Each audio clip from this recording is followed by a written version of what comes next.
Hi everyone, welcome to VG Physics Tamil. So இது வந்து நம்மளோட 15th லெக்சர் தான்டா, ஓகேவா? ஸோ நடுவில் ஒரு டிஸ்டர்பன்ஸ்னால இந்த லெக்சர் வந்து இன்டரப்ட் ஆகிடுச்சு. ஸோ அந்த லெக்சரை நான் கண்டினியூ பண்ணுறேன். ஸோ இது வந்து லெக்சர் 15ஓட ஒரு கண்டினியூவேஷன் தான், அதோட ஒரு தொடர்ந்து வர ஒரு வீடியோ தான், ஓகேவா? ஸோ பாருங்கள், இந்த வீடியோவில் நம்ம இப்போ என்ன ஸ்டார்ட் பண்ண போகிறோன்னா சில ப்ராப்பர்ட்டிஸ் ஆஃப் எலக்ட்ரிக் ஃபீல்ட் லைன்ஸை பற்றி படிக்க போகிறோம், சரியா? ஸோ ஃபர்ஸ்ட் ப்ராப்பர்ட்டி நம்ம என்ன பார்க்க போகிறோன்னா, electric field lines are denser in region where the electric field has a stronger magnitude அப்படிங்கிறாங்க, ஓகேவா? and the electric field lines are less dense in region where the electric field is of smaller magnitudeங்கிறாங்க. So இது என்ன சொல்கிறாங்க உங்களுக்கு நான் explain பண்ணுறேன். But அதுக்கு முன்னாடி உங்களுக்கு நான் போன லெக்சர்லேயே சொல்லிட்டேன். இப்போ ஒரு பாசிட்டிவ் சார்ஜ் இருக்குதுன்னு வச்சுக்கோங்களேன், அதை சுற்றி ஒரு ரீஜனில் வந்து ஒரு எலக்ட்ரிக் ஃபீல்டு இருக்கும், ஓகேவா? இது நமக்கு எல்லாருக்குமே தெரியும்.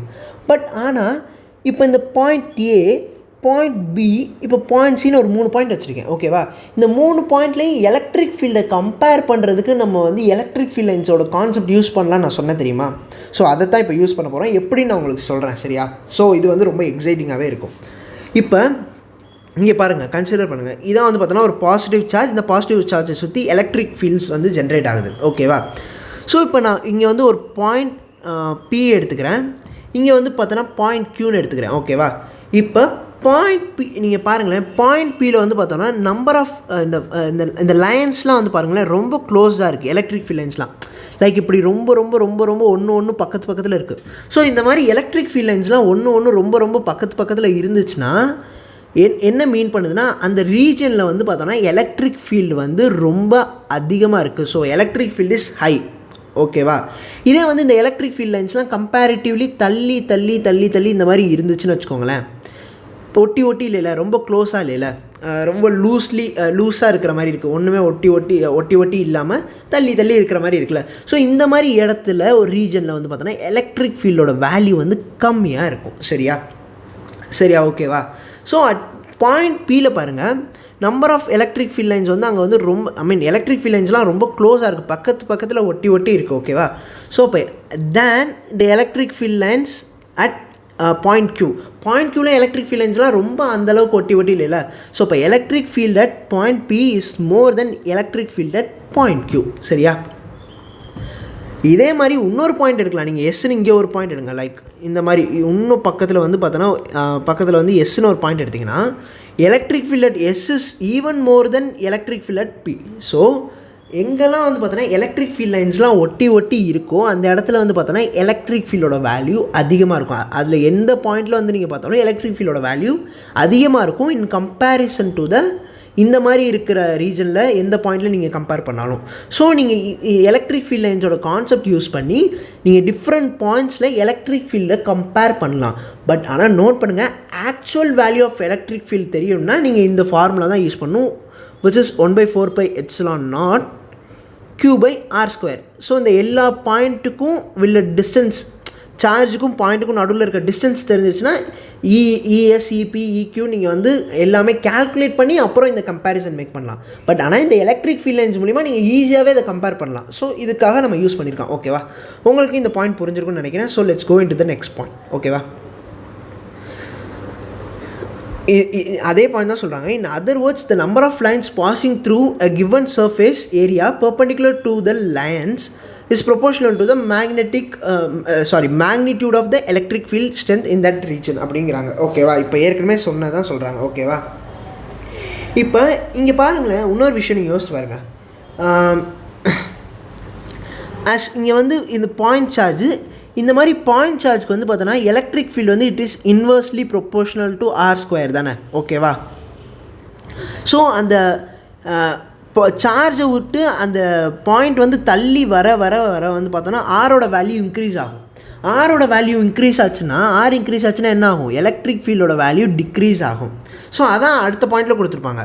த magnitude of electric field for a point charge decreases as the distance increase, ஓகேவா? ஈயோட வேல்யூ வந்து will decrease as R increase ஆக, ஓகேவா? ஸோ இங்கே என்ன சொல்கிறாங்கன்னா, electric field has a greater magnitude at surface A than at surface B. இங்கே வந்து 2 surface கொடுத்துருக்காங்களா, இது வந்து surface A, இது வந்து surface B. இந்த சர்ஃபேஸ் ஏ இந்த சார்ஜ்லேருந்து சர்ஃபேஸ் ஏக்குள்ள டிஸ்டன்ஸ் வந்து பார்த்தோன்னா ஆர்ஏன்னு வச்சுக்கோங்க. இந்த சார்ஜ்லேருந்து சர்ஃபேஸ் பிக்குள்ள டிஸ்டன்ஸ் வந்து ஆர்பின்னு வச்சுக்கோங்க. நமக்கு தெரியும் R A is smaller than R B. So அப்போ electric field at A is more than electric field at B.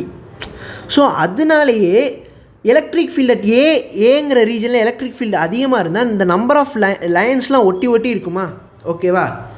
In comparison to the region where இந்த லைன்ஸ்லாம் வந்து பார்த்தோன்னா ஒட்டி ஒட்டி இல்லாமல் ரொம்ப விலகி விலகி இருக்குது. ஸோ அதனால என்ன ஆகுதுன்னா the number of lines crossing the surface A is greater than the number of lines crossing the surface B. So இந்த ரீஜன் ஏல வந்து எலக்ட்ரிக் ஃபீல்டு அதிகமாக இருக்கனால இந்த சர்ஃபேஸ் ஏவை வந்து கிராஸ் பண்ணி வர number of electric field lines வந்து இருக்குது தெரியுமா, அது வந்து அதிகமாக இருக்கும். சரியா? இப்போ நீங்களே செக் பண்ணுங்களேன். இதில் வந்து பார்த்தோன்னா எத்தனை லைன்ஸ் வந்து வெளியே வருதுன்னு பாருங்கள். 1 2 3 4 5 6 7 8 9 10.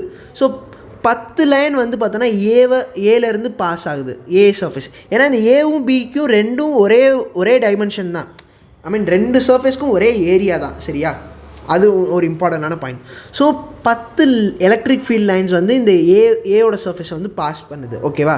பட் ஆனால் இதே வந்து பி சர்ஃபேஸில் பார்த்தீங்கன்னா 1 2 3 4 வெறும் 4 லைன் மட்டும்தான் பியை பாஸ் பண்ணுறது வெறும் 4 லைன்ஸ் தான். ஸோ இப்போ எலக்ட்ரிக் ஃபீல்ட் இது மூலியமாக எந்த சர்ஃபேஸை அதிக லைன்ஸ் பாஸ் பண்ணுதோ அந்த சர்ஃபேஸ்க்கு அதிக எலக்ட்ரிக் ஃபீல்டு இருக்கும். ஸோ அப்போ electric field at A is more than electric field at பின்னு மறுபடியும் இந்த விதமாக ப்ரூவ் பண்ணலாம். ஸோ உங்களுக்கு இது புரிஞ்சிருக்குன்னு நினைக்கிறேன். ஓகேவா? ஸோ இப்போ நம்ம நெக்ஸ்ட் ப்ராப்பர்ட்டி போயிடலாமா? No two electric field lines can intersect each other. If the two lines intersect or cross at a point, then there will be two different electric field vectors at the same point அப்படிங்கிறாங்க. ஓகேவா?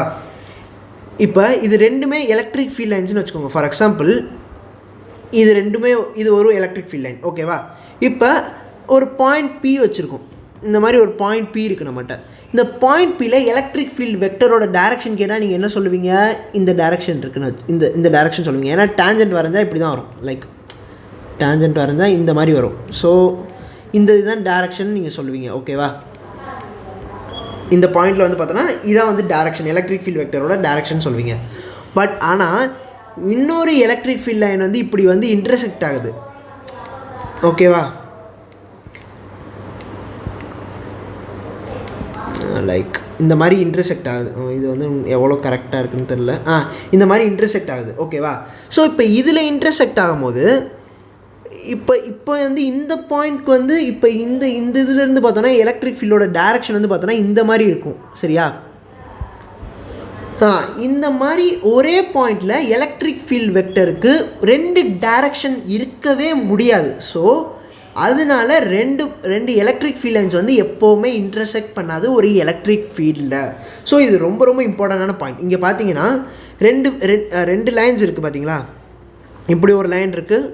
So இப்படி ஒரு line இருக்குது. So இந்த 2 electric ஃபீல்டுமே intersect ஆச்சுன்னா என்ன ஆகுனா at point பியில் 2 எலக்ட்ரிக் ஃபீல்டு வெக்டர் இருக்கும், இந்த டேரெக்ஷன்லேயும் இந்த டேரெக்ஷன்லேயும். ஓகேவா? So which is not possible practically.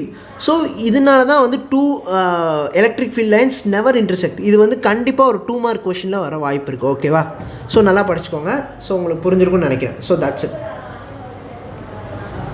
இந்த லெக்சர் முடிஞ்சு. So thank you everyone. இது எல்லாருக்கும் உங்கள் ஃப்ரெண்ட்ஸ்க்கு ஷேர் பண்ணுங்கள். நல்லா படிங்க. And please do subscribe to the channel. Thank you.